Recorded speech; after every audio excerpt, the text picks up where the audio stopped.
Hello student, आज हम लोग एनेलिडा, आर्थ्रोपोडा और मोलस्का की कंपैरेटिव स्टडी करेंगे।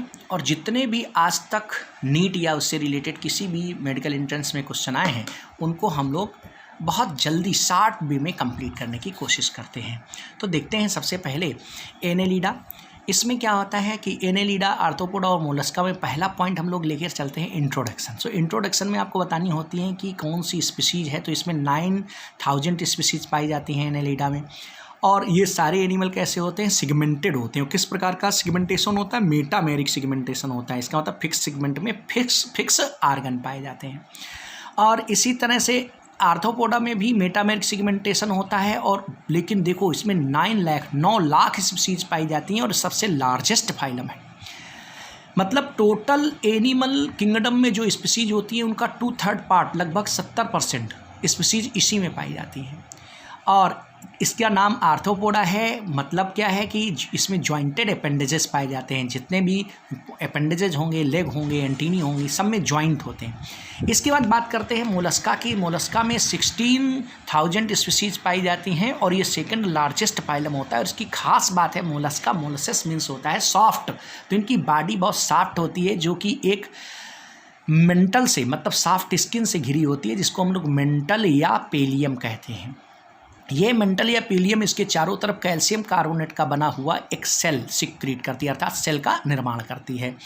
ओके, सिर्फ ऑक्टोपस में ये कैल्शियम कार्बोनेट का बना हुआ सेल नहीं पाया जाता। ये बहुत इंपॉर्टेंट क्वेश्चन है।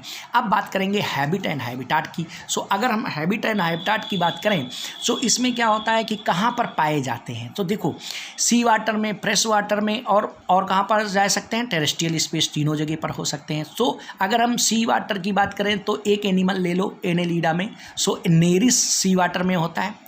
और हिरुडिनिया कहाँ पाया जाता है? लीच, समझते हो लीच? तो लीच फ्रेश वाटर में होता है। और टेरेस्ट्रियल एनिमल में अगर बात करें सो अर्थवर्म, सबको पता है। सो अर्थवर्म कहाँ होगा?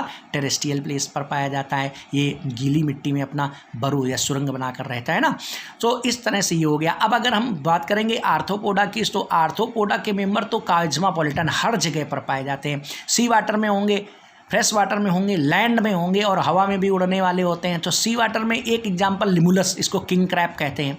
ये लिविंग फॉसिल होता है ना, इस वजह से लिमुलस इंपॉर्टेंट है। फिर फ्रेश वाटर जो स्वच्छ जल में पाए जाने वाले हैं, इसमें डेफनिया एक बहुत इंपॉर्टेंट रहता है। इस वजह से मैंने डेफनिया बता दिया। हाइड्रा के लिए ये बेस्ट फूड होता है। और इसके बाद लैंड एनिमल की अगर बात करें तो लैंड में तो आप जानते हो कौन कौन, काकरोच है, लोकस्ट है, बहुत सारे हैं। लेकिन आप कम से कम 2 इंपॉर्टेंट याद कर ले। एयर में जो हवा में उड़ने वाले होते हैं उनमें कम से कम आप हाउस फ्लाई और मॉस्किटो को याद कर लेंगे। इसी तरह से हम बात करेंगे मोलस्का में। सो फाउंड इन ओशियंस, ये समुद्र में पाए जाते हैं, जैसे ऑक्टोपस, सीपिया, लोलिगो और यूनियो। याद रखना, ये नाम बहुत ज़रूरी हैं। ऑक्टोपस, सीपिया, लोलिगो और यूनियो कहाँ पर होगा? ओशियंस में पाए जाते हैं। फ्रेश वाटर की बात करें, फ्रेश वाटर, सी वाटर और टेरेस्ट्रियल हर जगह पर पाया जाने वाला कौन होता है? स्नेल। स्नेल की बहुत सी जातियाँ होती हैं, वो अलग अलग, कुछ फ्रेश वाटर में पाए जाते हैं, कुछ सी वाटर में पाए जाते हैं और टेरेस्ट्रियल स्पेस में भी पाए जाते हैं। अब बॉडी प्लान की बात करेंगे। तो अगर हम बॉडी प्लान की बात करें यहाँ पर, तो बॉडी प्लान में आपको बताना पड़ेगा कि अगर हम किसकी बात करें, एनेलिडा की, तो बॉडी कैसी होती है? इलांगेटेड और मेटामेरिक सिगमेंटेड होती है। बहुत हो गया।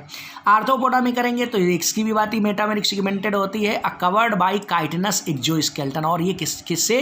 काइटिनस एक्सोस्केलेटन से कवर होती है। और जानते हो ये काइटिन का बना हुआ जो एक्सोस्केलेटन होता है, इसी वजह से इसमें 9 लाख स्पीसीज हैं। अर्थात ये काइटिनस स्केलेटन जो होता है ये बहुत ही कैसा हार्ड होता है, लेकिन बहुत लाइट वेट का होता है। इसकी वजह से ये उड़ सकते हैं, ये बहुत तेज़ी से चल भी सकते हैं। तो इनकी वजह से ये मोस्ट सक्सेसफुल एनिमल होते हैं। और इनमें से जो क्लास इंसेक्टा है ना, इंसेक्ट, उसमें तो वो सबसे ज़्यादा सक्सेस, मतलब उनकी जितनी भी एनेलिडा में स्पीसीज आती है उनकी 80% स्पीसीज सिर्फ इंसेक्टा में आती हैं। क्यों? क्योंकि उनमें तो काइटिनस एक्सोस्केलेटन होता है बहुत विकसित तरह का, और दूसरी बात बॉडी बहुत लाइट होती है। तो उसमें कितनी, लगभग 7.8 लाख स्पीसीज पाई जाती हैं सिर्फ किसके अंतर्गत? आर्थ्रोपोडा के इंसेक्टा क्लास के अंतर्गत। इसके बाद बॉडी इनकी डिवाइड होती है हेड, थोरैक्स और एब्डोमेन, 3 पार्ट में डिवाइड होती है। ये भी आपको पता है। बॉडी को हम 3 पार्ट में डिवाइड कर सकते हैं, जिसे हम लोग कहते हैं हेड, थोरैक्स और एब्डोमेन।